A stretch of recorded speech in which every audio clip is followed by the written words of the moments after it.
en este tema, que es la veracidad de las cifras.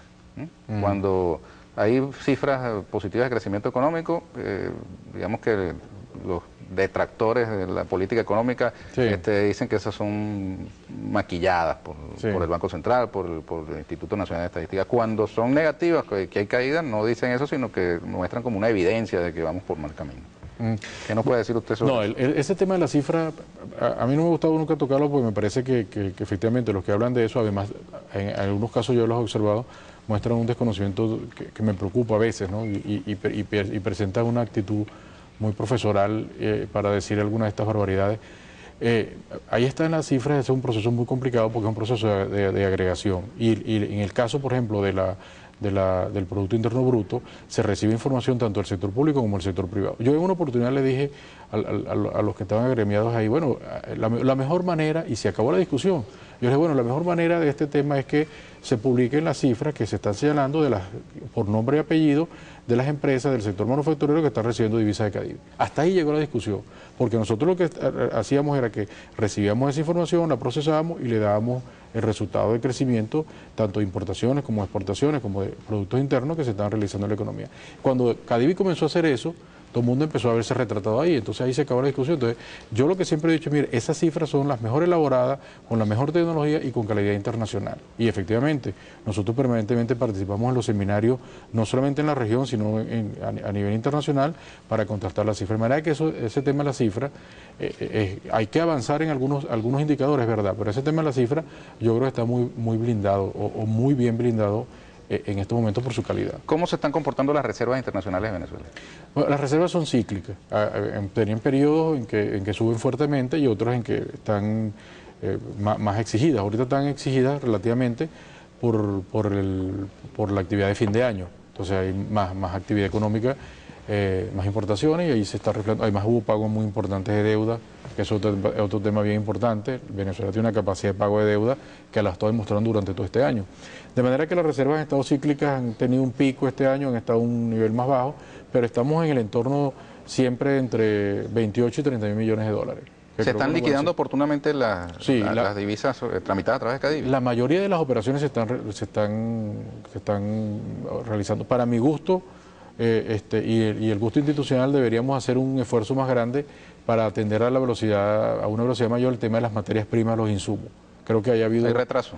Hubo retrasos a principios de año, ya se ha estado poniendo al día. Parece que en esa área hay triquiñuelas y cosas que se dan y por eso revisan con mayor y creo que tienen que seguirlo haciendo. O sea, creo que la función que está adelantando Cadivi de revisar en detalle, creo que es correcta, porque hay unas reglas de juego. Entonces las reglas de juego están dadas y si hay alguien que viene a traer un bien terminado, haciéndolo pasar por materia prima, eso es lógico. Yo creo que ellos están haciendo un trabajo muy bueno en eso. Quizás algunas operaciones, alguna ubicación de algunas materias primas que se utilizan para alimentos, que a veces se confunden, eso probablemente ha generado un retraso y creo que eso no debe suceder, por ejemplo, para el año que viene, porque eso puede ser la diferencia entre que logremos un crecimiento de 5 o menos. O sea, que haya tiempo, las materias primas, los insumos para atender la producción. Doctor, hay una polémica alrededor del llamado fondo chino.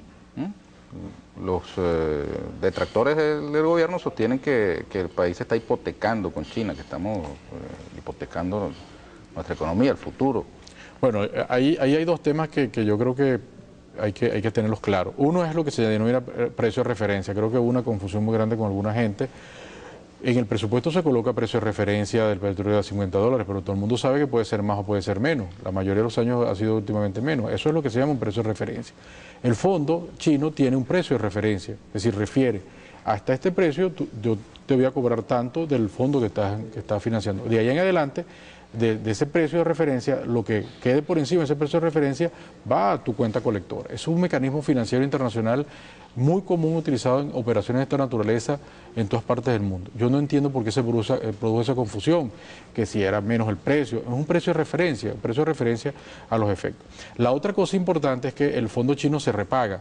Es decir, como hay un fondo que termina recibiendo unos recursos que provienen de la venta de petróleo, de esa factura, con un precio de referencia, y sería interesante que se buscaran qué es lo que significa referencia. Entonces, como tienen un precio de referencia, ellos permiten hasta estar haciendo pagos permanentes a ese fondo. Entonces hay un fondo que se financia, 4.000 millones de dólares fue el primero, él se repaga y se abre otra línea de financiamiento. Así funciona ese sistema. Entonces yo no entiendo cómo es que han comenzado a hacer acumulaciones. Bueno, que si tienes 4.000 de hace tantos años y le sumas los 4.000 nuevos más los otros 20.000 y haces una cuenta gigantesca, no, pero es que esos 4.000 previos ya los pagué. Entonces el fondo chino ha estado funcionando desde el punto de vista financiero, desde el punto de vista de la actividad de una manera muy rápida y muy eficiente. Y efectivamente, ya pagó unos primeros desembolsos, ya se canceló, quedó un excedente porque el precio de referencia terminó siendo menor que el precio observado en los mercados mediante el cual se liquidaron los precios de petróleo.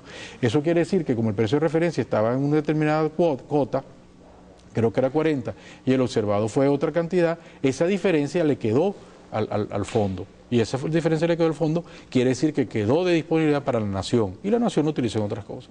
Entonces el fondo chino tiene esos dos componentes, uno que recibe recursos, se repagan, y si hay unos excedentes adicionales con relación al precio observado, le quedan a la nación. Entonces, yo no, la verdad que no entendí la crítica. La crítica, sí. Mire, doctor León, hay pero muy bueno, temas. porque permitió que se discutiera ese tema y se conociera, porque me parece interesante. Mire, tenemos una dama de pie, así que tenemos que entregarle ya el testigo, pero hay dos temitas que no quisiera que se nos pasaran, que no son temitas, son unos grandes temas. Uno es el mecanismo de, digamos, transacción de divisas que se da en el Banco Central a través del llamado SITME. ¿No? Sí. Yo quisiera que usted nos explicara cómo está funcionando eso y su perspectiva.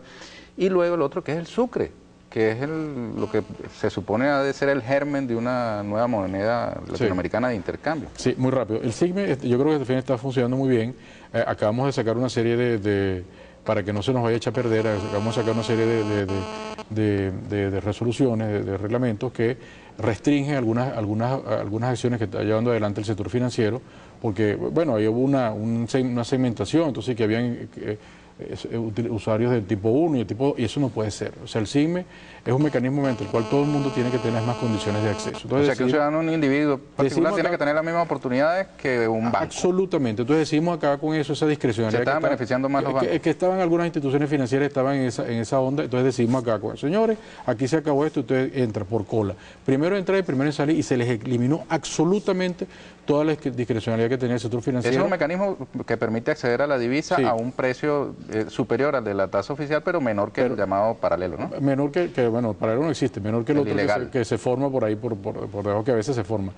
Y además es absolutamente transparente, entonces usted llega y lo opera a través de bonos, porque no son transacciones en dólares directamente.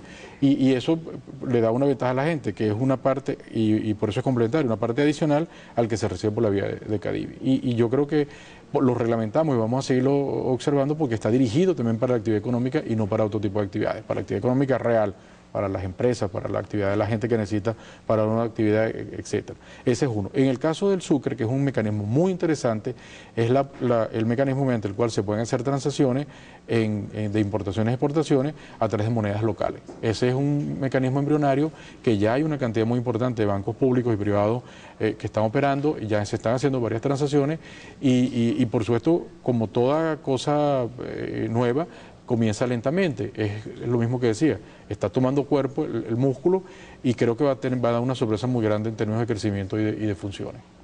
Bueno, terminemos, doctor León, con un mensaje a las venezolanas y venezolanos. Bueno, el mensaje es que yo creo que este crecimiento que estamos observando se va a mantener en el último trimestre. Hay un componente muy importante que ya la gente tiene que estar sintiendo, que se está recuperando el empleo lentamente. Hay algunas cosas que todavía están ahí pendientes. ¿Usted diría que el desempleo, disculpe rápidamente, y perdone el paréntesis, el desempleo es alto o bajo en Venezuela? No, yo creo que el desempleo está en un nivel muy aceptable en Venezuela y va a seguir bajando. Yo creo que el desempleo todavía sigue siendo muy alto para la cuota que hemos tenido, pero va a seguir en una tendencia a la baja en la medida que sigue el crecimiento. De manera que yo creo que para este fin de año y para el año que viene, si las condiciones externas no se deterioran, la economía venezolana va a seguir creciendo. Y va a crecer por varios años, nuevamente. Igual que lo hicimos la vez aquella que dije, bueno, va a crecer 5 años. Y saquen la cuenta de esta lámina, crecimos 5 años. Me atrevo a decir lo mismo. Agarramos un ritmo, si no pasa nada extraordinario, vamos a crecer por lo menos 5 años más. Y después lo evaluamos dentro de 5 años. Veremos, con un poco más de canas. Sí. Gracias. Oye, muy bien, gracias.